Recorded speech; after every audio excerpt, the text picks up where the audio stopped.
Joan Peloso is a La Leche League leader. And this is the essence of mother-to-mother support. We are mothers who have done it, have breastfed and mothered young children who are helping other mothers.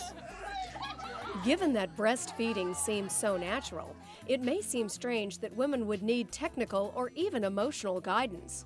But it's not always as easy as it looks. I had a terrible sore nipple. My daughter had a marked preference for one side over the other because we look symmetrical, but we're not. You know, we're each a little bit different. The kind of questions you get in the beginning have to do with latch-on, mothers with sore nipples, engorgement, how to know if the baby's getting enough, and things like that. She has enough wet diapers, she has enough bowel movements. Breastfeeding experts agree that one key to successful breastfeeding is correct latch-on.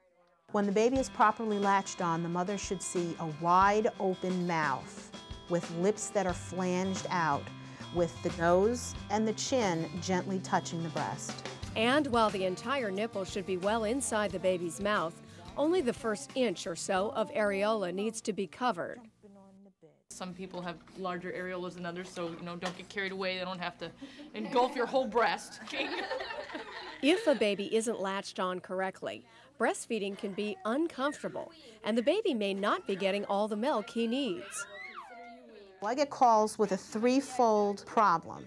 My nipples are sore, my baby's hungry all the time, and I'm engorged. And it seems like three problems, but it's all the same problem. When the baby doesn't latch on well, the mother gets sore and the baby doesn't transfer the milk, so the baby's hungry and the milk is still in the mother.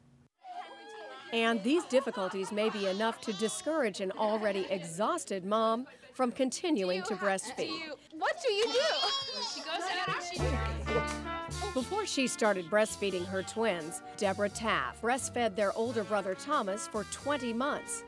But she almost gave it up because she feared he wasn't getting enough milk. And I didn't think he was gaining enough weight because he was a constant sucker. He'd be on the breast for a whole hour, then he'd sleep for 2, then on another hour. So Deborah went to a lactation consultant who explained that Thomas was feeding longer and less effectively because he wasn't latched on correctly. You think she wants to eat Thomas? And that problem was solved and he did put on more weight. Another key to successful breastfeeding is proper positioning. Now Valeria is in a good position because she's tummy to tummy with her mother so that her ear, her shoulder, and her hip are in line. Her mouth is in front of the breast and she can latch on and swallow well without having to turn her head or reposition. And of course we know when the baby is finished because they latch off, break the suction. She takes off.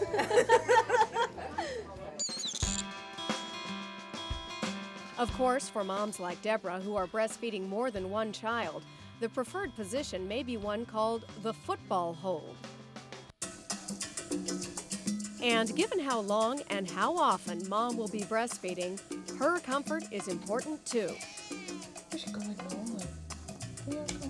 I breastfeed either in their room, my room, or the living room, wherever there's a nice big chair.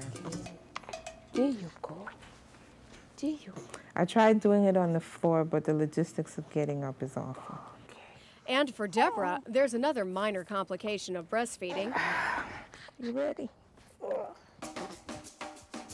While many mothers are able to breastfeed discreetly in public, twins make that a more difficult task.